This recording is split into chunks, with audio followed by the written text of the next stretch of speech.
nerds, yeah.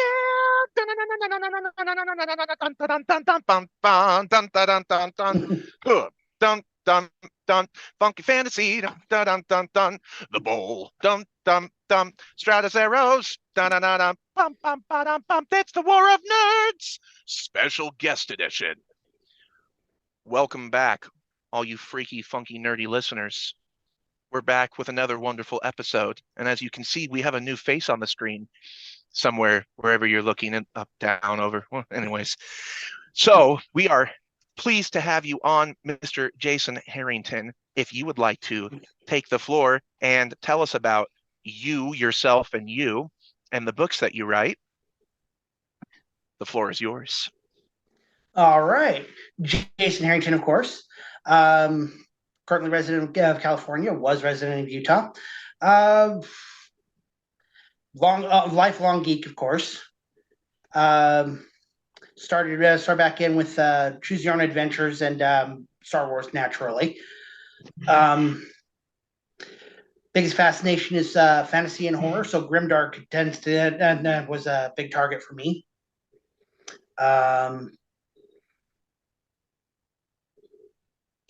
So yeah, my books are the Destiny of the Void Triangle, and that starts with the Chronomancer and the Book of Worms.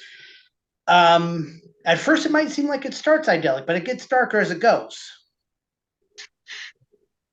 Definitely derive a lot of inspiration from Clive Barker, Terry Brooks, David Eddings, Brandon Sanderson, of course, Robert Jordan.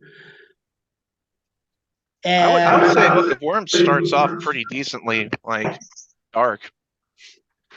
It starts there, but then I kind of pulled back a little bit, and on the first chapter, I noticed. So yeah.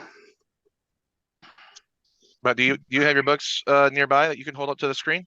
I don't have them on hand. I've been busy with a move recently, so. No, that's all right. We'll put them up on screen for you when we get the video out. So okay. You said Chronomancer and the Book of Worms, and then go ahead and tell us about the other two. Okay, the other two are the Chronomancer and the Crimson Invasion. That one kicks up the action a lot more. And then you get to the Chronomancer and the Creation's End. That one's probably the darkest of the three, but that's not the end of the series. In fact, Destiny of the Void Triangle is only the first part of a two-part series. And I'm currently working on the first book of the second part, which is Sorcerer of Annihilation, and that one starts with Sword of the Void Slayer. I love the names. The names are very catchy. Mm-hmm. Thank you. and you kind of already answered a few of them with like people who inspired you. Like you said, Terry Brooks, Clive Barker, Brandon Sanderson, Robert Jordan. So what books when you were younger and you were, did you ever think you were going to be a writer when you grew up? And what kinds of books, which specific book series did you read? Well, it didn't start off the brightest. So I was big on Choose Your Own Adventure when I was younger. But what really drew me towards writing when I was a kid was that I had a huge imagination, not very practical. Like say one of my biggest practical things is I could imagine having a spear, so I went and got a little metal bar and a thorn and attached them together. Ended up with a scar for it. But so I had big imagination, not very practical.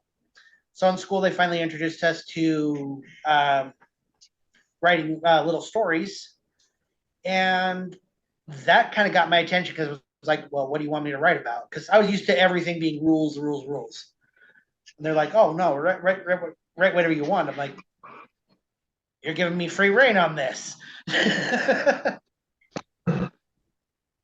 So that and that I had having that release of my imagination there just kind of set it in stone for the rest of my life. That's where I wanted to release it in. Absolutely. 100%.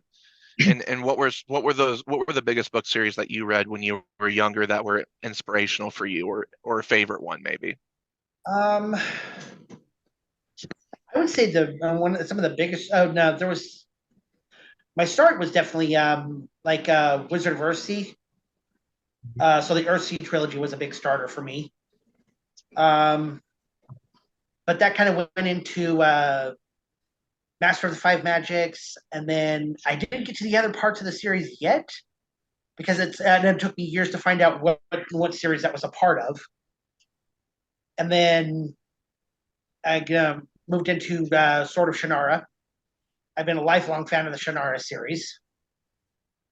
Oh, I'm not the only one. Nope, you are not the only one. I really enjoyed that series as well. I have not finished it yet, but I am thoroughly enjoying it. It's a good series, isn't it? It is. It is. How far I in think it it are gets a you? lot of. So I want to say I finished.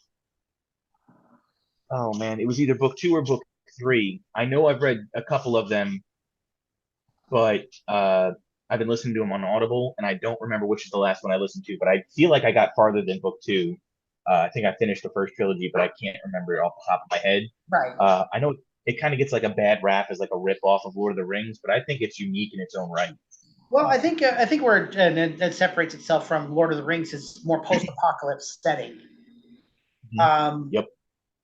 And then that's just really I think he was aware of that fact when he wrote Sword of Shannara, which is why he changed it up when it came to Elfstones and Wishaw. Yeah. And then from there, the rest of the series is definitely its own creature. Completely its own, absolutely. I met him at Imaginarium in Louisville, Kentucky, and got to talk with Terry Brooks and talk to him a little bit about his Knights of the Realm, I think is the series, Running with a Demon, and yes, I've read that series too. That one's awesome. Yeah, that was actually my first introduction to Terry Brooks, and he was like, "Yeah, that's my favorite series that I wrote," and I was like, "Really? That's kind of cool because you're known for Shannara." So, but he was a cool guy. He is. I've met him once before too, so yeah, I completely agree. I hope you got something signed because I did not. I didn't I have did, anything on but I me. lost it in like several moves ago, and I'm still like, oh, why? And it was my But favorite back to book you. too, because it was my favorite book out of the Shannara series, which was Talismans of Shannara. Ooh. That's the last book of the second part of the Shannara series, which is Heritage of Shannara. So that actually brings me to my question to put the focus a little bit more back on you. Uh, you're kind of like the first author we've had on here who is doing this kind of multi-series overall series similar to Brandon Sanderson and Terry Brooks, where you have this is the world I've created. I have the series here, and it's X amount of books, and then I either jump time or other, and then I do another series outside of our own Nathan Helm as well, who does similar. Yeah. So Yes, I do. Why did you want to write in that style and follow that kind of blueprint for your series as opposed to just making it all one world or one timeline? Well, a lot of it is trying to. A lot of it comes down to my main antagonist, and where I draw inspiration from him from. Like when I think of really fierce antagonists, I think of like Julian Sands off of Warlock, Darth Vader, of course, can't forget him. Um, People that have that presence and that magnitude, like when they show up, that the fight's going their way, and that's all there is to it. You know, so it's really kind of establishing the setting to make that kind of antagonist. In fact, that's really what the first part of this series is. It really sets him up. Oh yeah. I'm not saying any spoiler stuff on here about who your antagonist is, because that would Yep. completely ruin everything. But since I've listened to all three on Audible, and yeah, the way the series starts, I'm trying to think of the best. You kind of almost got a Darth Vader type thing going on with Ryland, but Yeah. to a different, it's more grand scale. It's different, and obviously, I'm sure you'll develop that more in Sorcerer of Annihilation, I'm assuming. But Yeah, that's what I've been aiming for. and that leads me to my question that I usually ask first. And then we'll go over to Ryan because he's the silent observer. Yes. What is your process for creating your world and your characters and everything about your books? And do you ever are you a pantser or are you a plotter? I am primarily a pantser. I mean, yeah, there might be some plotting along the way, but it's mostly pantsing because I know when I get into I approach kind of similar to how I would approach the reading for sure. I have to see the world enough to actually be a part of it. I like the way you put that. Yeah, because if you don't write anything down, then you're not going to see anything. I mean, you can have notes on a piece of paper and A, B, C, D, you know where you're going to end up and you know where you're going to start. Along the way, there's many roads to get there. So, but in a way, it's also kind of like I kind of picture it kind of like Heroes Isaac in the very beginning. You know how when he goes to paint, every time he goes in, one of the strongest times, he goes into that blank mode where his eyes are just whitewashed out. And for him, he's painting. It doesn't matter what he's painting it. It's getting into that zone that really matters for me when it comes to writing. that's awesome. Absolutely. So, and what's your process? Oh, sorry. Go ahead, Ryan. Go ahead and you can answer that first with your process for everything. Like I said, it's mostly how much I can feel from that world is how much I can take back to write down. And then that's the important thing to me because that means I've got something I can project out onto the paper for readers to take in. And that even goes with emotional magnitude, or emotional content. How much of it I feel of it, and this is what I ended up finding out after I put out Book of Worms, because Book of Worms was smaller because I was seeing if I was right about certain things, like if there was really if there was anyone really interested in that and as interested in that vein of fiction as I was. So I was putting feelers out there first. By the time I was done with Crimson Invasion, I really got to the mindset of that the awesome thing about writing in general is that human empathy is still very much alive and well, because whatever you put into your book, they will reciprocate it. They will resonate with it. And if you make the mistake of like putting your darker, more negative feelings in, well, if you project a lot of your racism or your hatred and stuff like that, pardon that, but if you project your hatred, then they will feel disgust for it. But if you project just having a good time and writing your story, that's where they are. Yeah, absolutely, 100%. So, all three of your books are in that grimdark genre, right? Yes. So, what kind of drew you to grimdark to begin with? Like, what is about it that really makes you enjoy writing in that genre? Just really taking the gloves off and just not holding back.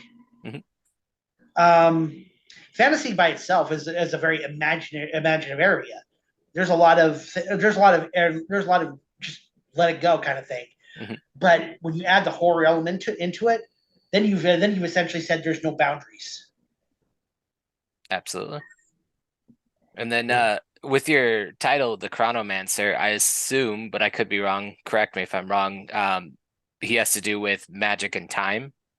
That is one form of the magic. In fact, that's one of the more prominent forms of it. Okay. But I'm proud to say that I like to go through a lot of different kinds of magic, and sometimes even well, I like to do kind of the specializing territory, where some other sorcerers might be good in one form of sorcery, but weaker in another. And some areas that's practically what they're born to do. They resonate with it. It's who they are, and their personality will reveal bits of it along the way. Absolutely. So, go ahead, Nathan. No, you're fine. Continue. I was just gonna ask, with that time and magic being a part of the title and that character's being, I assume it's the character. does time play a huge piece of your theme in your book by design with that as well? Because I know Alfred mentioned you go over a span with these books as well, so I kind of saw it all kind of tying together. The one thing I will avoid is the time travel territory. But yeah, it does actually play a huge part of it because I have time as a sentient essence. Okay. An overall kind of as similar as you might think of fate, or you might think of just kind of an omniscient presence. And it's a little bit more linear because it kind of thinks of things, and it tends to think of things in forms of a numerical balance. So with your process as far as like being a pantser and you have to get in that mindset, do you find that more of your creativity is tightened up in editing, or do you despise editing? I don't think. I mean, it's not as fun as obviously the writing part of it, but at the same time, I kind of give myself over to the editing process in the way of that. I recognize that when I write it, it's for me to have fun. But when I'm editing it, it's to make sure that my readers will have just as much fun as I did. 100%. And you were talking about your uses of magic too. Name off all the different names you have for your magic users in your series, because their titles are cool and they don't get used very often in fantasy books. Well, we'll start with your elemental types, which is you first got the specialists and then the evokers. The evokers study, and they can sense elements, but not really attune themselves to them as well. They have a tiered system to them. Beyond them, you have the geomancers, hydromancers, pyromancers, and the aeromancers. And once again, they can actually do spells from other branches, but they have to have their focus handy for it. And for an aeromancer, that might be a feather. For a hydromancer, that might be a flask of water. And so there's that. Then you have beyond that, you have the polymancers, and they specialize in changing things from one object to another, or materialize the ambient energy in the air. Then you have the illumancers, which they're very strong in most fields of magic, but they're stronger when they've got light present. They're also very gifted in innate wisdom. So they're natural leaders and then mediators that way. Chronomancers, of course. Then you have a couple of them I came up with along the way, which was a venomancer, which is basically they specialize in this particular character specializes in like poisons, toxins, chemicals, but she also has a side specialty of blood iron. And her twin sister is a sanguimancer. They are insane, those two. Yeah. They are a nasty piece of work, almost as much as the queen and her degenerate son, who's worse than Joffrey. So thank you. I tried. See, Jason had never seen Game of Thrones, and I kept telling him, I'm like, Maycellen and what's her Amorlek are exactly like Cersei and Joffrey. And he's like, I keep getting told that a lot. I'm like, go watch Game of Thrones or read the books. So he did. He's like, yep. I see it now. That's awesome. I love when that kind of stuff happens, because we think like these popular stories everybody's read. So if you read somebody, they're like, oh, you just ripped it off, kind of like we were talking about with Terry Brooks. But creativity is so fluid that people could tap into the similar ideas and then express it in their own way. So I love hearing when it's like, I've never heard about that. Speaking, you mentioned Brandon Sanderson. When he first put his first book out, he named it Atlantis, and everyone was like, "Oh, you mean like the Lost City?" And he's like, "What are you talking about? I've never heard of this before." So he renamed it Elantris. So it's things like that that are so cool, because I imagine, and I can't wait to read it and find out for myself, but I imagine you get those angry, hating feelings where you just want to take the book and rip it in two because of these characters. And it's nice to have a fresh feel of that outside of what you get with Game of Thrones. You'll want to punch him more, look in the face. I can guarantee you that. I'm not And gonna punch you. my last part of that question for you, Jason, is name off your titles too, because your titles for characters are pretty cool. Well, you got your main character, Rylan. You've got the leader of the Order of the Enlightened Sun, which is Elysian, who becomes Rylan's mentor. You got your titles for them, like light and all that stuff. Oh yeah.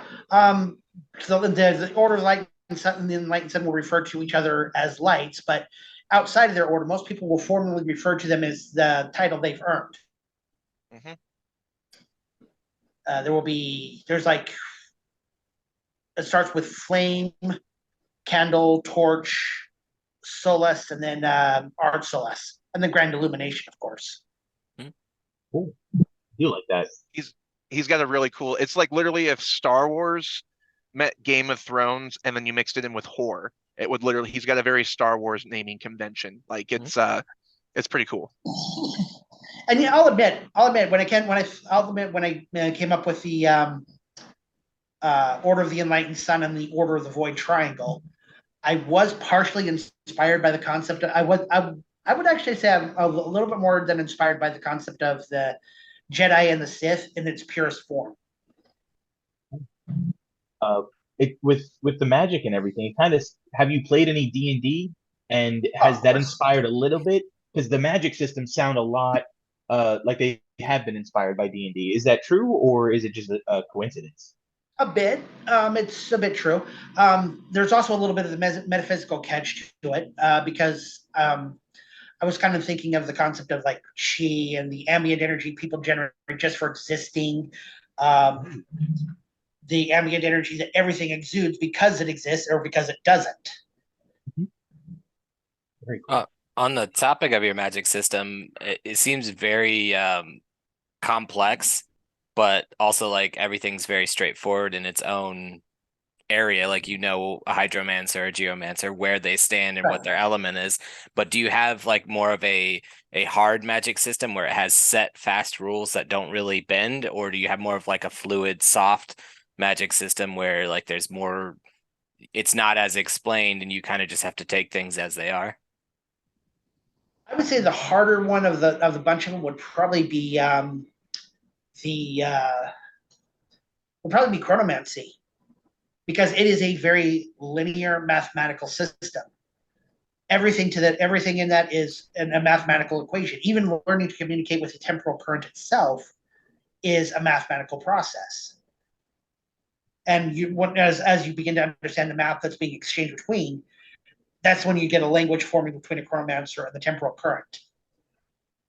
Very cool. Which is time. That's where the time essence of it comes in there. So which is cool because it's similar to multiversal theory when it comes to temporal currents and temporal flow of time, but you're just not going to different planets yet.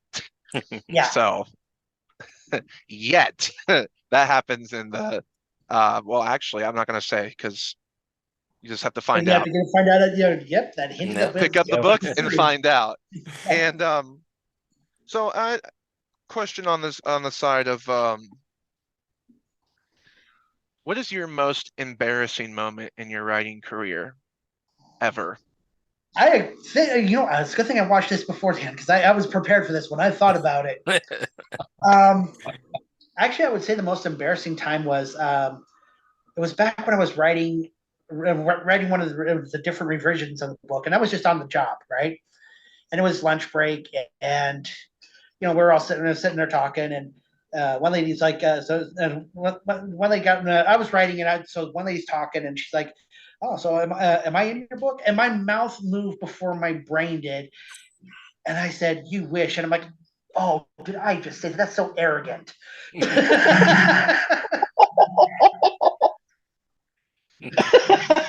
Am I in the book? You wish. Like, Since then, I've made it. I think I purposely made it so that my books are one of those where I'm like, I don't wish my world on my worst enemies. Yeah. Those are sometimes the most fun though, because you can just like you said earlier, you can just unload and have a blast with it and be like, Yeah, I'm just everything is just right here and no holds bar. right. Mhm. And see, another one I'd say I got inspiration for it, and part with that grimdark essence would definitely be Berserk. Ooh, That's an old okay. school anime. Old school. It holds up to the modern day, no matter what. Of course it does. It's just like Cowboy Bebop or Icarus 7 or Trigun. Some ones that like Trigun just literally got a reboot, and people were salty about it at first, but now they're like, holy crap! Like, and now they're bringing back Tsunami. Like, what? Mind blown. Yeah. But this is a question you won't be prepared for, so we get to see your honest and your in-person reaction. If you, out of all your characters in your series, even yet that you're writing, Sorcerer of Annihilation, which of your characters would you fear if they came to knock on your door at your house? And which of your characters would you be pleasantly surprised and happy to see? The one I would fear the most would be Ninja Strissus. I figured. I don't think he'd have to waste much time with knocking on doors. I'd be just looking up in the sky, be like, "Oh shoot, it's that day, isn't it?" Hellboy reaction. Oh crap. Yeah, like the Kingsman with Alfred. Oh, yeah, exactly. what about? Yep, go ahead. For one I would like most, would probably get the warmest greeting, I would actually say Maurice. Okay. I thought you were going to say that, or that you were going to say Ryland's love interest. No, she's. It's not that she's not as friendly as Maurice, but Maurice is just. He's got that. He's in a way. It's kind of Maurice kind of makes me think of Dende in the end of it.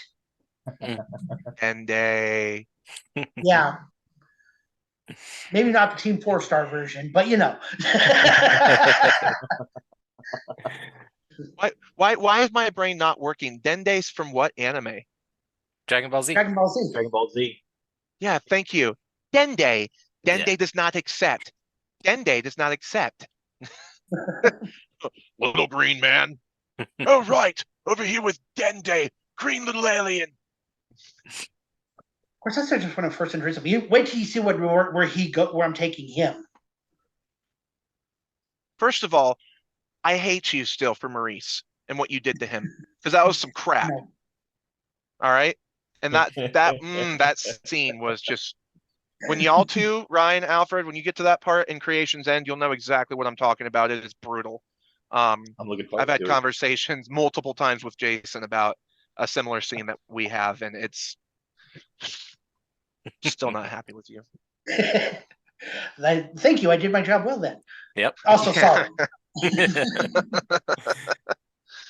So it sounds like you have an expansive series planned out. Where do you see it being in the next 5 years, or yourself being in the next 5 years with what you've got going on? Hopefully I've wrapped up the 7th book by then. But that's always a tricky one because life pace is that it's getting from Creation's End to Sword of the Void Slayer.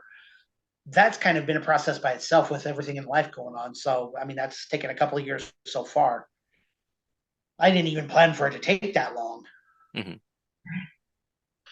Well, still haven't caught up to George Martin, so I think you're good. So I'll try not to get that far. Please don't. That man is finally releasing Winds of Winter at the end of this year. It's just like, thank you.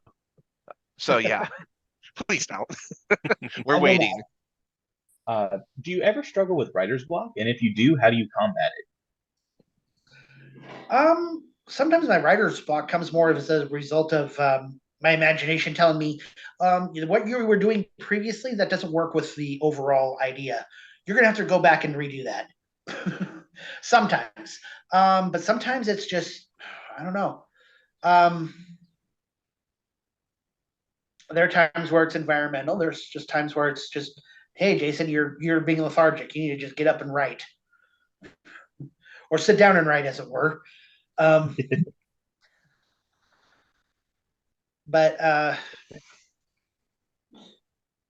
it really is just a matter of kind of pushing yourself through it, I think. Mhm. But at the same time, not straining your imagination on it, because I think your imagination needs to be accompanied, needs to be the big part of it that's with you. Yeah.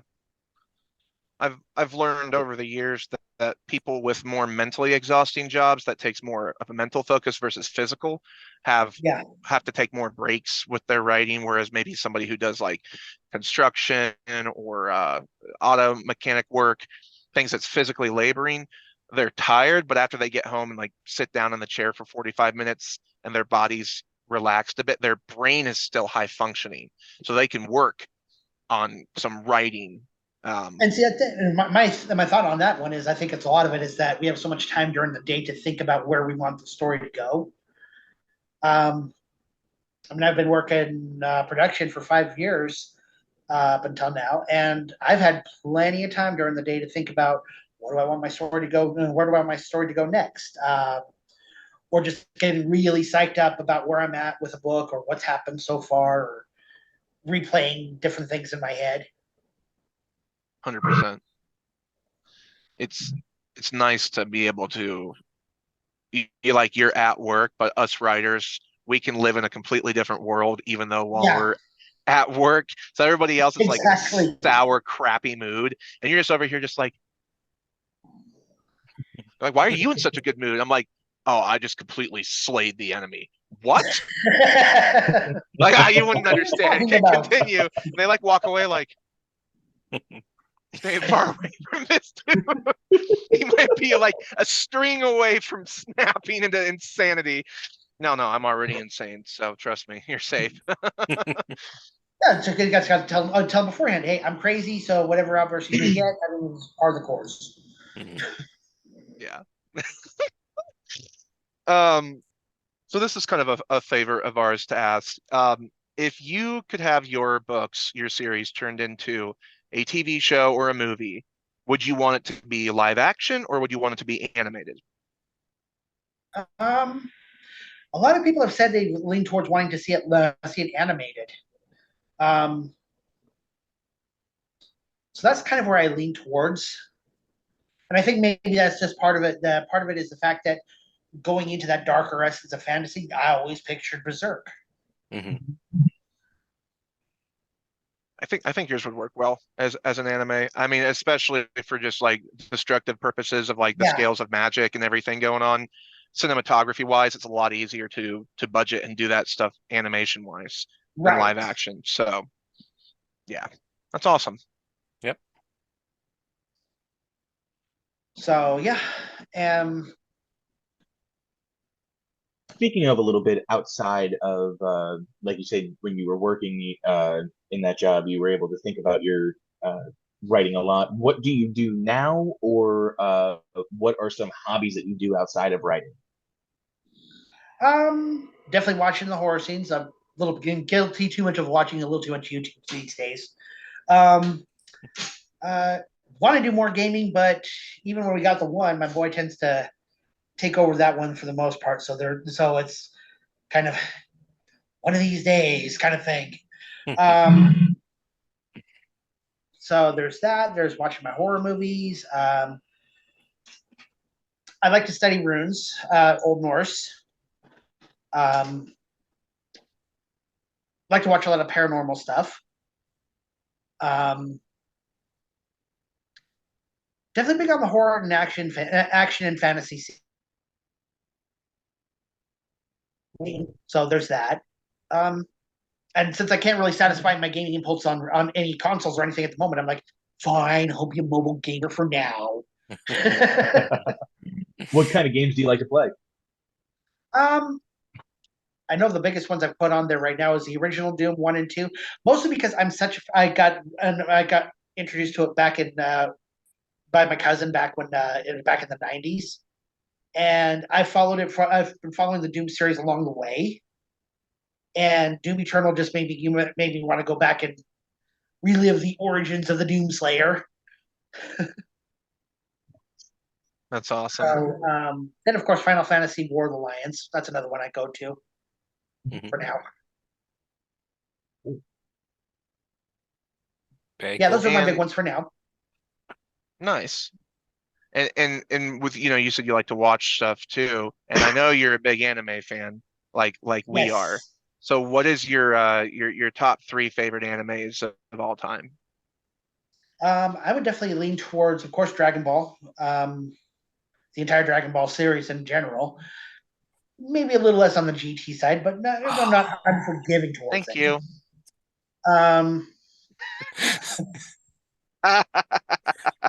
GT We have a has whole its high episode on that points. inside joke. Yeah. GT's trash. Anyways, continue. I would say Berserk's obviously another one. And the third one is a toss-up. Because I go between Naruto.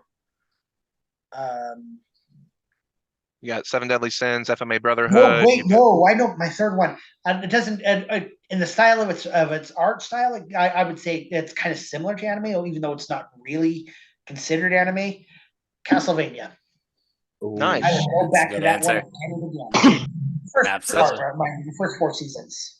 It's totally anime. I mean, it was an anime based off of a video game, and I mean, back in like the Sega Genesis days, Castlevania Right. was huge. So like, Yeah. the game was awesome, and people were like, "We don't know if we want you to make a show off of it." But then the Castlevania show came out, and it was just like, Yes, the first 4 seasons especially. I saw that Yeah. one. I'm like, and afterwards I was like, if my series were ever to turn into an anime, or an animated series, I'm going after those guys. Right? nice.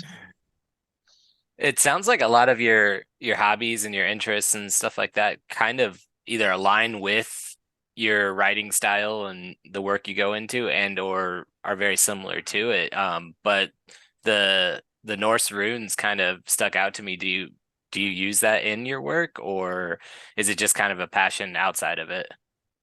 In some ways, it kind of gets subtly hinted, but it's not really overtly present. Like Mhm. there'll be times when there like the concept of the tracing sigils or something like that, like with finger point. I Mhm. tend to think of like tracing runes when it comes to that. So I kind of get a similar. It kind of goes along that vein, but where I'm trying to keep it like its own creature altogether. It's like the concepts that back up the runes are there, but it's not like an over presence. Absolutely. And I think I probably already know the answer to this.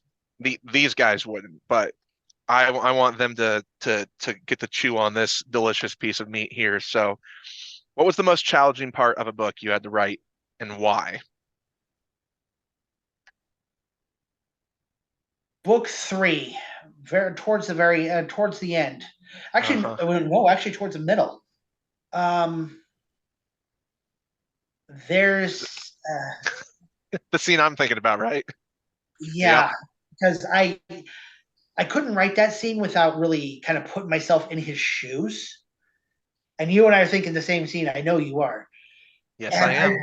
and I'm just like to put yourself in those shoes. You kind of have to feel that from your own life perspective. And the hardest part about that is that I felt that so keenly, and I was so grateful my wife was there when she was for that. But afterwards, and then what happened afterwards? With Maurice, right? Actually, more with Borvis. Oh yeah, it was Borvis, not Maurice. That's right. Borvis with the Finding out yeah. when he found out that what happened, that was Mhm. that was the hardest one to write because it's happening to the lightest the most lighthearted. While pessimistic, he's also the most lighthearted nature character in the book, of the series. And being forced to do that is, yeah, having to take that loss. Yeah, that hurt. yeah, it's why it was so beautiful when Rylan, I'm not going to say the other name, did what he did to the sister, because she had it coming. She had it anyways, but y'all both now have something to look forward to, because the scene that Jason's talking about is going to probably make you at least tear up a little bit. And not just us, everybody's got to pick up all 3 books just to get there now. Yeah, absolutely. Every single one of them. Yep. All of our listeners right now in the YouTube comments, you're gonna get Destiny of the Void Triangle, book 1 through 3, Book of Worms, Crimson Invasion, and Creation's End, and you're gonna read them all. I'm using them. These are the books you're looking for. You're gonna get them all. Yes, you're going to read them. All of them. I do want to know, because I don't know if we've asked this question recently, and it's kind of shocking me, but why did you decide to go the indie route? Yeah. Well, for one, that was the most available route to start with to begin with. But now that I'm on it, and now that I've kind of had some time to see the bigger picture, it makes me want to stay on it. I feel like the trad route has gotten kind of elitist and kind of gotten it's kind of been, I guess I'm going to have to use a Google term on it. It's been kind of contaminated. Yeah. And I think it's got no room for new writers now, because their older ways are stuck with their newer ways, and it's made kind of an inflexible route for them. And I am certain if I had to bring my books in there, that I would have to change so much, and so much that I would not be willing to change. So maybe that makes it flexible at the same time, but it's in a creative way. You and I know there's editors for a reason, and there's people who will try and get you to market your book so that it reaches a broader audience. But at the same time, the idea of knowing my story is something very important, I think, in the indie realm, where it's like, I know where I want it to go, and I know what I'm doing, at least to some extent, and I kind of want to keep it on that path without destroying the heart of my story, which has happened in traditionally published books for some people. Oh yeah.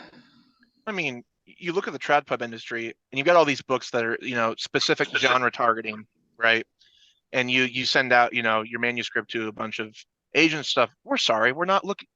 We're sorry, you've reached the mailbox of, we're not accepting this genre right now. We only want romance, smut, and straight fantasy. I was like, okay.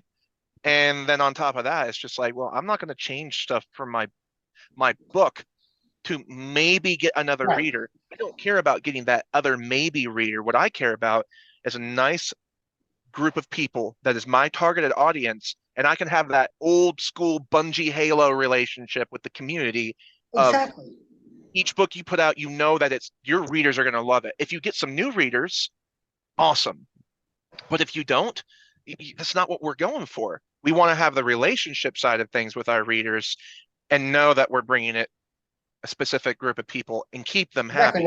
Where we acknowledge that, yes, we are only writing because you are there to take it, you are there to get it. And if you were not there to get it, then what are we even writing for? Yeah, absolutely. So yeah, it's surprisingly enough, Alfred, you're right. We haven't asked that question in a hot minute. Right? Which it's surprising, but you're right about the contamination pool of trad pub. I mean, no disrespect to anybody who chooses to go that route. I understand the benefits and the upsides to both. But 95% of the time, you're not going to find a trad pub agency that's going to allow you the freedom to do what you want with your story. There's always going to be, well, you need to fix this. You need to change this. This arc, it doesn't make sense to us. I don't care if it makes sense to you. I care if it makes sense to my readers, not you. Exactly. We're not going to make as much book sales off of it. I don't care. I care if my readers like it.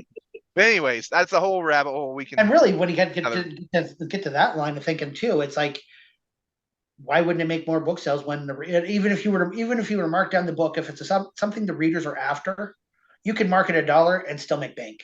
They decide who rises. Yeah. You keep your group of people happy, your base is going to grow, because those people are going to share with their friends who are similar minded and are going to enjoy it, and etc.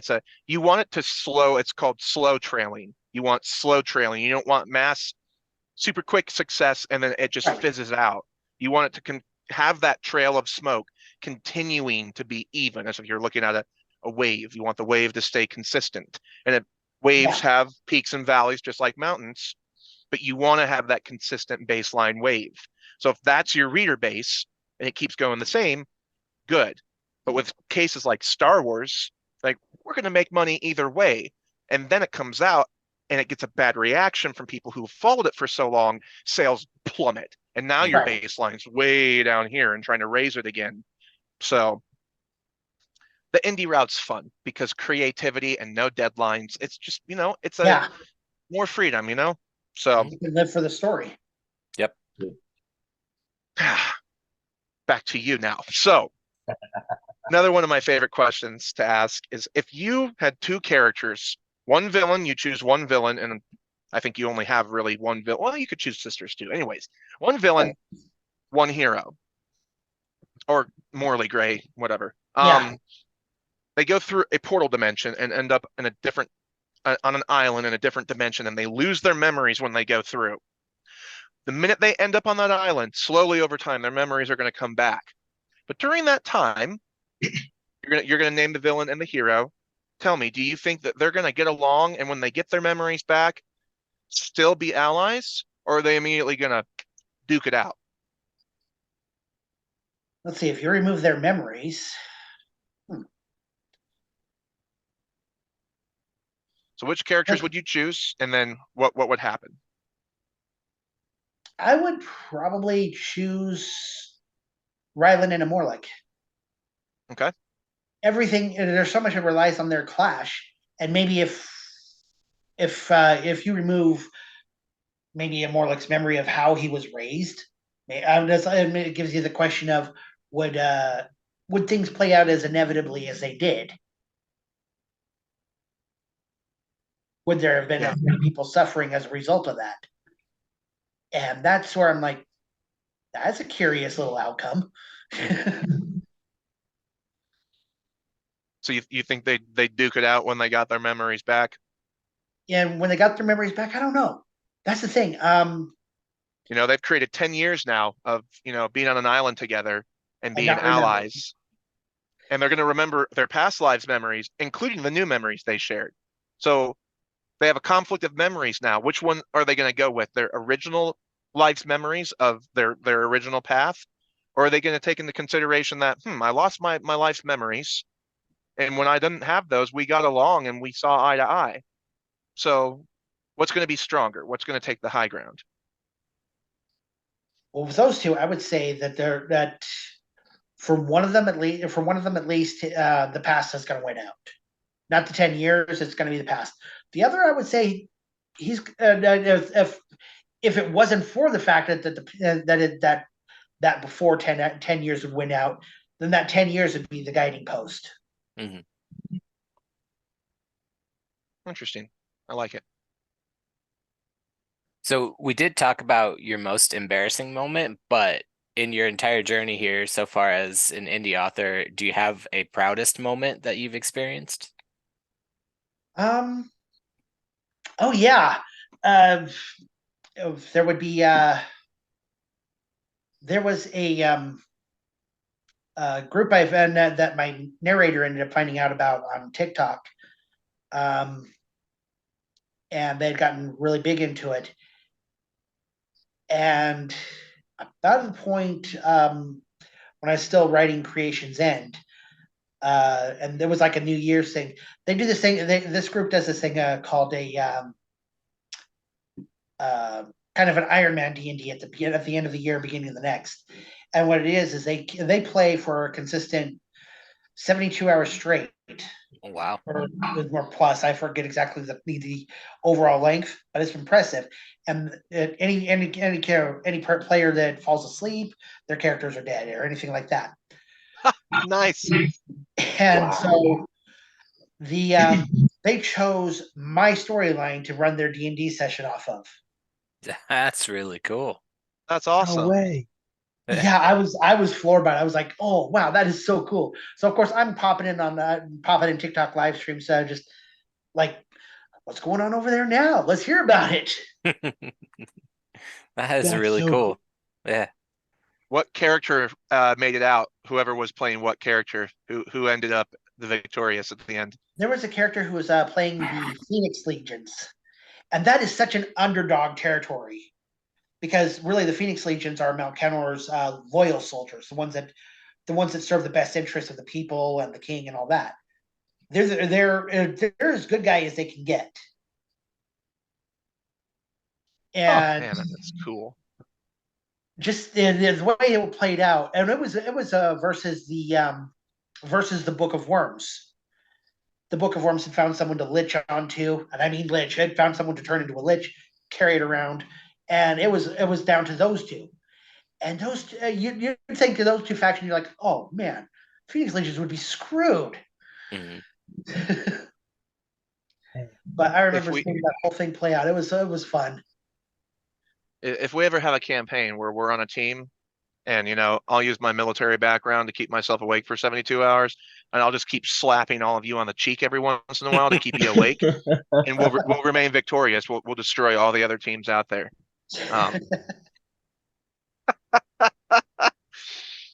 Oh. Uh, So I Alfred. have a question. Based off of you were alluding to that really emotional and dark scene that you had to write. When you're writing grimdark, what do you think the purpose of grimdark is? Why do you think people are drawn to really gritty, horrible worlds where the good guy doesn't always win? What do you think is the purpose that we write those types of stories? I think it's also it's best answered by by the traditional OG Warhammer 40K fans for sure. But because I tend to find some of them in my reader base. But I don't know. I think you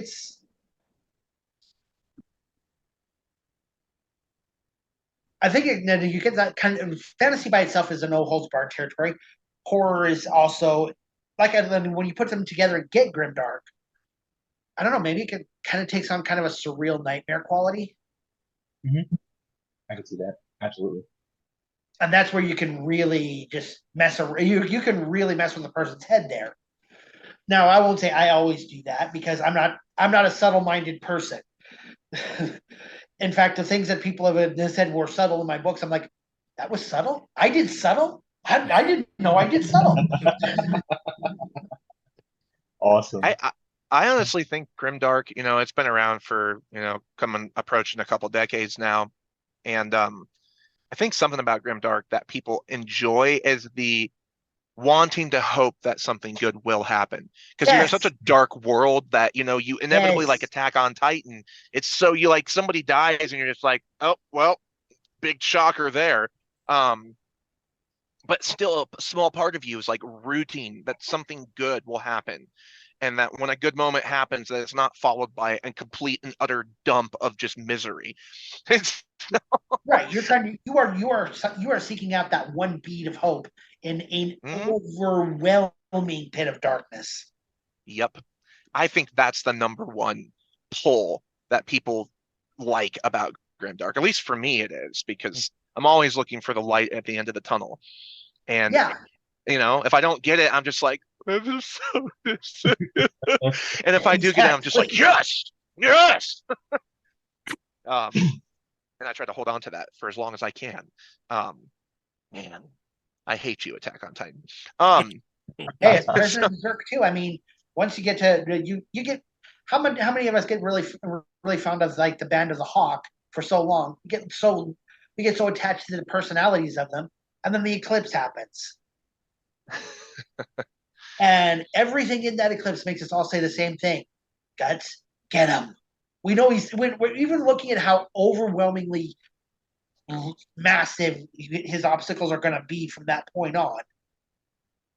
A part of you is always going to be rooting for him to overcome it. Sure. So for one of my last questions, I have a random question for you, and you probably laugh when I ask you, but I'm gonna go through a list of sandwiches, and I want to see which sandwich you end up with. Thank you, Alfred, for sending me that video. I really appreciate it. All right. So your first choices of sandwich are a tuna sandwich and a turkey sandwich. Which one do you choose? Turkey. Turkey sandwich or ham sandwich? Ham. Ham sandwich or club sandwich? Oh, definitely club. Club sandwich or pastrami? Reuben. Now see, pastrami Reuben, you're gonna get me a hold there. So Reuben. Okay. Reuben or lobster roll? Reuben. Okay. Reuben or meatball marinara? Reuben. Okay. Reuben or daily special? Reuben. Okay. And last one is Reuben or chicken bacon ranch? Reuben. Reuben is the winner. Jason's favorite sandwiches are Reuben. I must concur. It's one of my favorite sandwiches as well. Well, now we know his favorite sandwich, ladies and gentlemen. And with that, we have come a wrap, pun intended, instead of a sandwich. Thank you for joining the War of Nerds podcast yet again for our special guest interview of Jason Harrington, author of the Grimdark series, The Destiny of the Void Triangle. Make sure you go check him out on TikTok and Amazon and all the good stuff. Mhm. And as always, we have been your bearded nerdy hosts, and the beards will just continue to get more awesome. So, Definitely. with a little nostalgia, we'll leave you. Do do do do funky fantasy. Do do do do do do the bowler. Do do do do do Stratosaurus. Dun dun dun dun dun. Jason Harrington. Do do do do do. It's the War of Nerds.